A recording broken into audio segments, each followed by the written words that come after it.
In the autumn of 1938, while European leaders gathered in Munich to negotiate with Adolf Hitler, the British Air Ministry was confronted with a serious vulnerability. Should war erupt, Britain lacked any long-range, heavily armed fighters capable of intercepting the fleets of German bombers assembling on the continent. The military's preferred solution was the twin-engine Westland Whirlwind, but the Whirlwind was beset by development delays and production bottlenecks, meaning the very aircraft they needed would not be ready in time for the impending conflict. Confronted with this gap, the Bristol Aeroplane Company approached the Air Ministry with a bold proposal.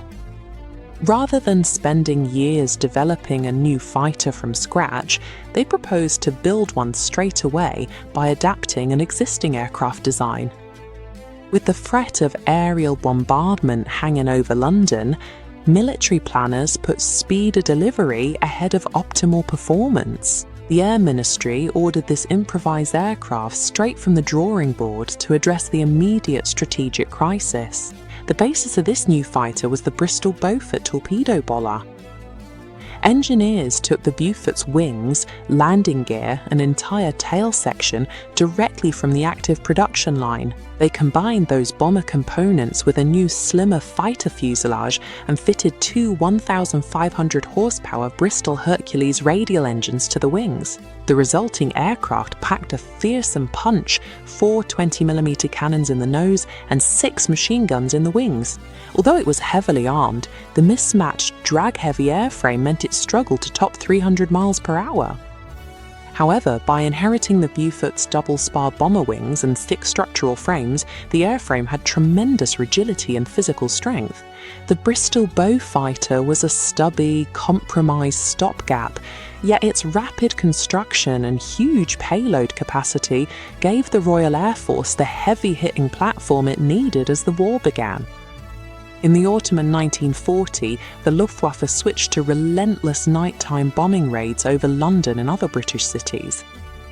Single-engine interceptors like the Spitfire and Hurricane relied entirely on visual tracking, making them useless in pitch-black skies where pilots could fly within hundreds of feet of a target and never see it. The answer was airborne interception radar, which allowed pilots to detect targets in complete darkness. But these early transmitter units were bulky and extremely heavy. Single-engine fighters simply couldn't carry this weight without severely hampering their flight performance. The Beaufighter, however, had a cavernous fuselage derived from a bomber which easily accommodated the radar equipment and an extra crew member, all while retaining its heavy cannon armament. The oversized bulk that made the Beaufighter a clumsy interceptor by day became its main strategic advantage in the nighttime war. During a night interception, a navigator in the rear compartment would read the cathode ray scopes and call out headings. They guided the pilot blindly through the darkness until the silhouette of an enemy bomber finally crossed their gun sights. To keep the radar a secret, the Air Ministry launched a propaganda campaign claiming their pilots were achieving these night kills by eating diets high in carrots, a myth built around the success of ace pilot John Cat's Eyes Cunningham. By 1941, the results were clear. Beaufighters accounted for over half of all Luftwaffe bombers shot down during the night raids. But just as the aircraft proved its worth, a production crisis struck. The Hercules radial engines were diverted to the heavy bomber program, forcing Bristol to fit Rolls-Royce Merlin V12s onto the airframe instead. The Merlin-equipped Mark II was underpowered and unstable. The engine torque caused the plane to swing violently to port on takeoff and landing, contributing to a high accident rate that cost the lives of many inexperienced crews. The struggle with the Merlin engines shows that wartime innovation is a brutal, deadly process of trial and error, where compromises can be just as dangerous as the enemy. By 1942, the Blitz was fading, and the arrival of the faster, purpose-built Mosquito threatened to render the aging Beaufighter obsolete. However, RAAF Coastal Command recognised that while the Mosquito was faster, the Beaufighter's bomber-grade wings could carry heavy external ordnance. The aircraft was repurposed once again. Radar sets were swapped out for long-range fuel tanks, and the airframe was modified to carry heavy torpedoes. The sturdy Beaufort wing structure easily absorbed the immense weight of these maritime weapons, serving as a stable strike platform. Changing tactical demands allowed the Beaufighter to avoid becoming obsolete. By adapting to the strike role, it effectively returned to its origins as a torpedo bomber.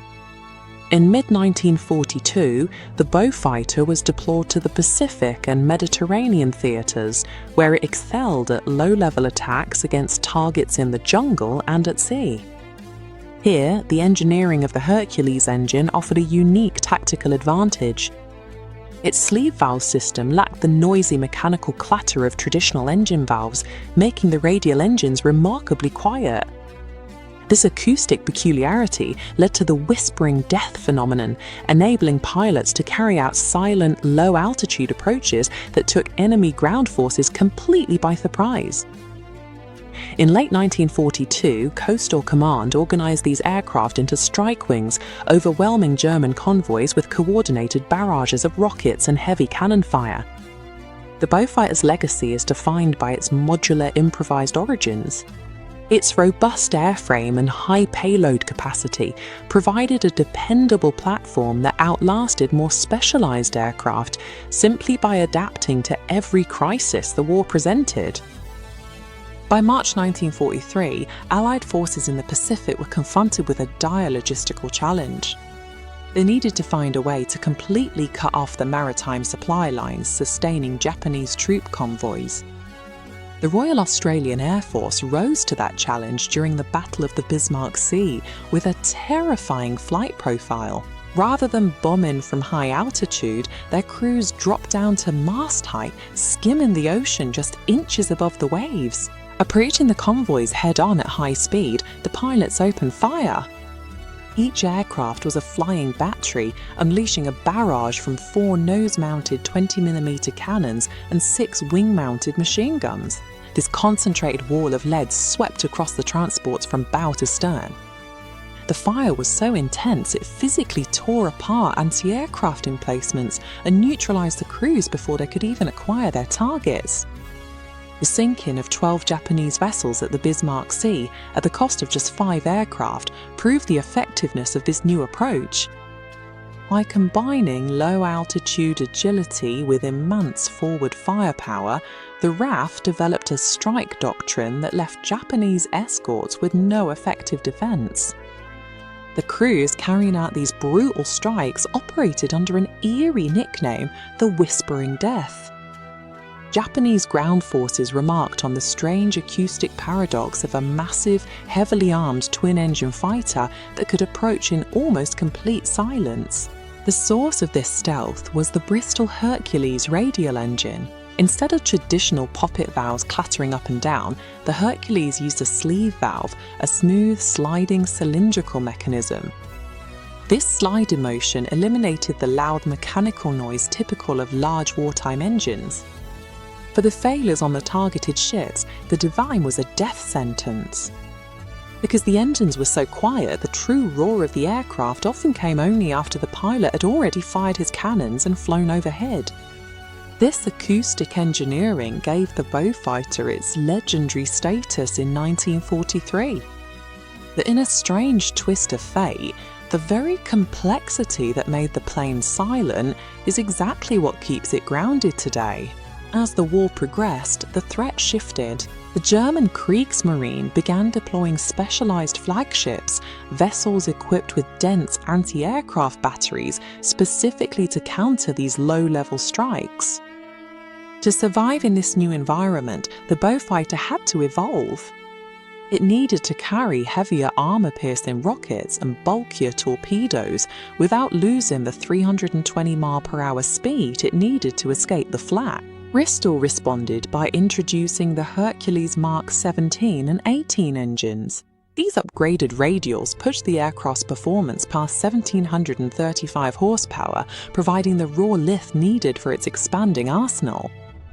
This surge in power allowed the Australian Department of Aircraft Production to build their own local variant, the DAP Mark 21.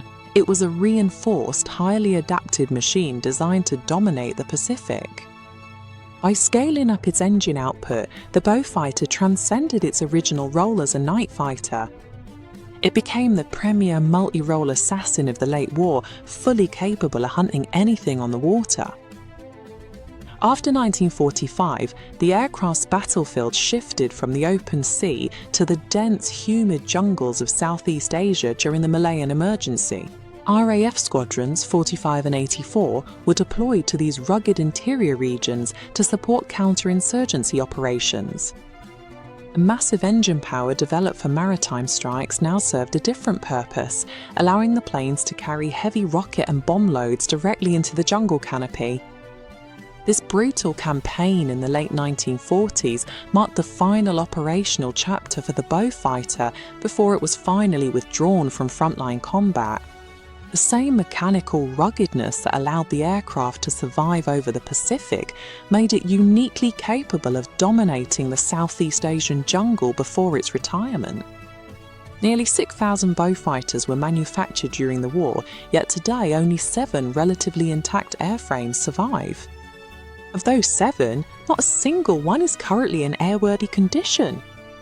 The primary hurdle is a mechanical mismatch. Post-war Hercules engines are still available, but they use a different accessory section that simply won't fit onto a wartime Beaufighter engine mount.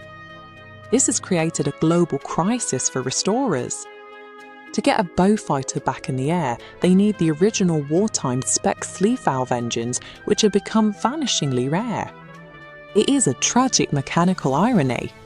The specialised engineering that gave the Allies an edge during the war ended up making the aircraft nearly impossible to maintain in the decades that followed. Despite the odds, groups like the Historical Aircraft Restoration Society in Australia and the Fighter Collection in the UK are currently leading a global effort to turn the plane to the sky. That effort reached a turning point with the discovery of a 16-ton cache of pristine, unissued Hercules spare parts hidden away in New Zealand. This haul of rare sleeve valves and cylinders provides the raw materials needed to finally rebuild the extinct power plants. The survival of the Whispering Death now rests entirely with these modern restorers. Their specialised labour is the only thing standing between these historic machines and total mechanical silence.